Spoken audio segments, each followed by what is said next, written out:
राधे राधे दोस्तों, आज हम आपको सुनाएंगे एक चोर चला श्री कृष्ण को लूटने। बहुत ही सुंदर, भक्त की भाव विभोर कर देने वाली कहानी अच्छी लगे तो चैनल में लाइक करें, सब्सक्राइब करें और कमेंट करके ज़रूर बताएं कहानी आपको कैसी लगी।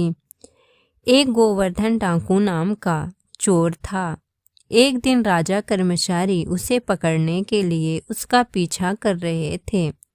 वह उनसे बचने के लिए एक भागवत कथा के पंडाल में घुस गया। राजा कर्मचारी वहां तक पहुंचे, लेकिन उन्होंने सोचा कि एक चोर सत्संग में नहीं आएगा और यह सोचकर वे वहां से चले गए। पंडाल में वह चोर कुछ घंटों तक कथा सुनता रहा। कथा में श्री कृष्ण के बाल रूप का वर्णन हो रहा था। कथावाचक ने कहा, ठाकुर जी अभी 7-8 वर्ष के बालक हैं।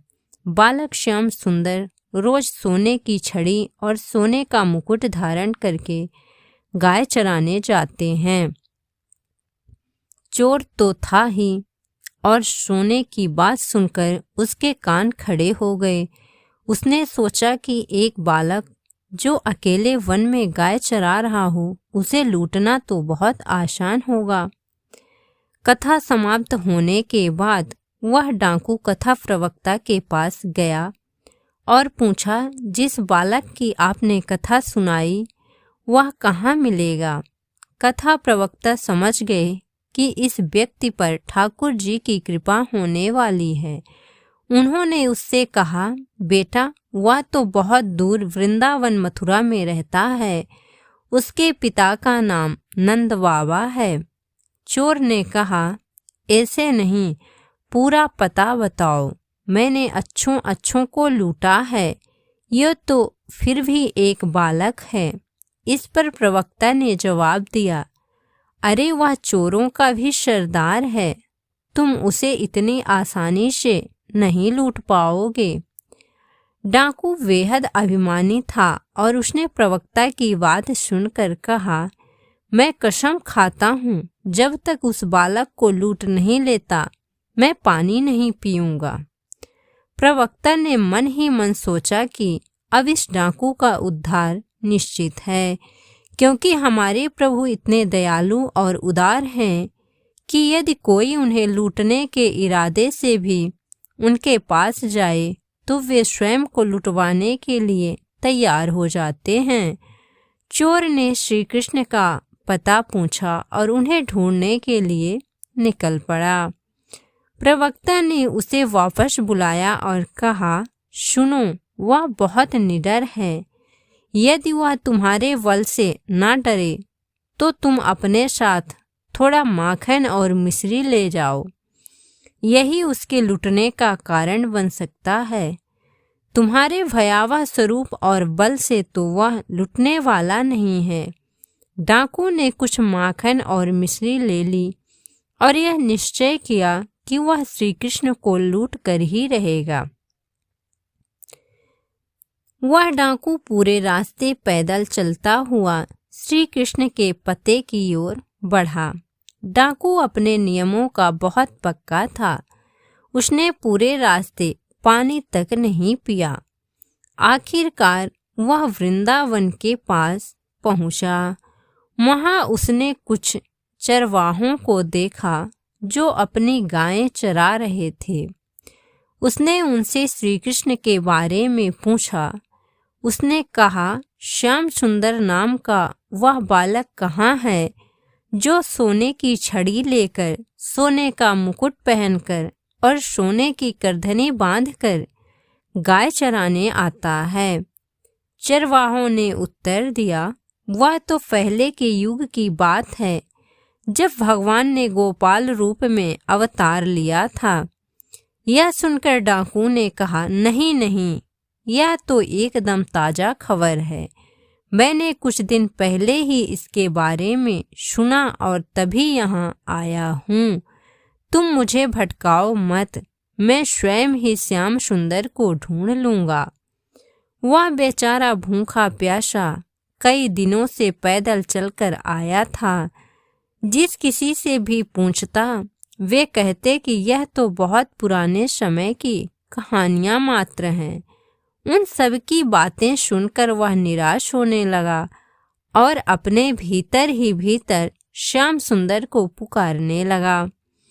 अब वृंदावन में कोई श्री श्याम सुंदर को पुकारे और वे प्रकट ना हों, ऐसा भला कैसे हो सकता है। अचानक उसके सामने का दृश्य बदल गया। उसने देखा कि बहुत सी सुंदर गायें और ग्वाल बालक उसके सामने आ गए।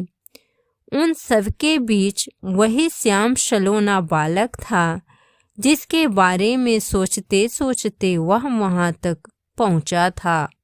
प्रभु ने भी सभी आभूषण धारण किए हुए थे जिनका उसने कथा में वर्णन सुना था।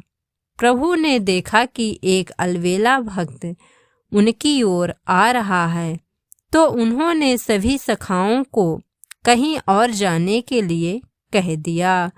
जब वह डाकू नजदीक पहुंचा तो उसने प्रभु से कहा, अपने सारे आभूषण उतार कर मुझे दे दो। ठाकुर जी मुस्कुराकर बोले, ये आभूषण मेरे हैं, मैं तुम्हें क्यों दूं? डाकू ने गर्व से कहा, मेरा नाम सुनते ही अच्छे अच्छे लोग कांपने लगते हैं। जानता है तू मैं कौन हूँ? प्रभु ने भोलेपन से उत्तर दिया, मैं नहीं जानता तुझे, तेरा नाम क्या है? डाकू ने गर्व से कहा, मेरा नाम गोवर्धन डाकू है। प्रभु मुस्कुराए और बोले, तेरा तो वश नाम गोवर्धन है, पर मैं तो गोवर्धनधारी हूँ। यह सुनकर डाकू को उस कथावाचक की बात याद आ गई कि यह बालक डरने वाला नहीं है। डाकू ने बहुत प्रयास किया, लेकिन प्रभु पर कोई प्रभाव नहीं पड़ा। अंततः उसने हार मानकर कहा, सुनो, मैं तुम्हारे लिए माखन मिश्री लाया हूँ। यह सुनकर ठाकुर जी प्रसन्न हो गए।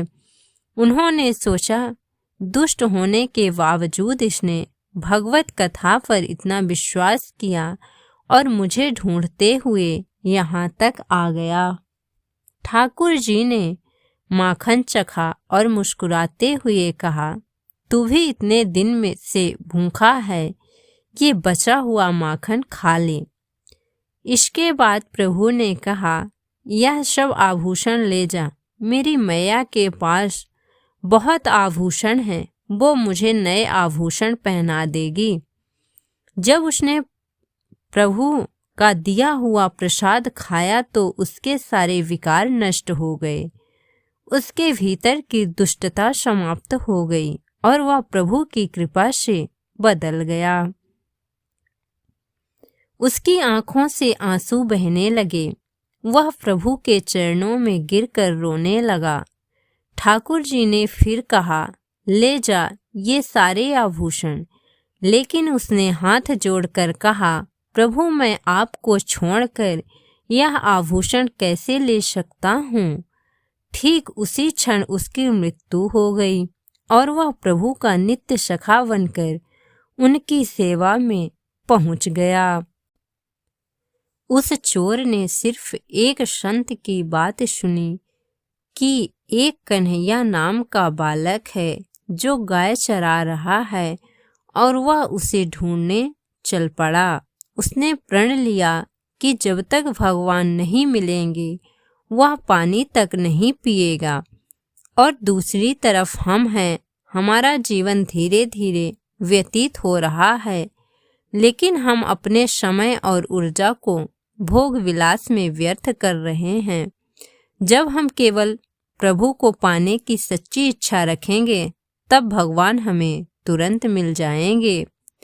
हम लोग ज्ञान सुनते बहुत हैं, समझदार बहुत हैं, हमें पता है कि क्या नहीं करना चाहिए, लेकिन भजन ना होने के कारण हम उसको अपने जीवन में उतार नहीं पाते। राधे राधे।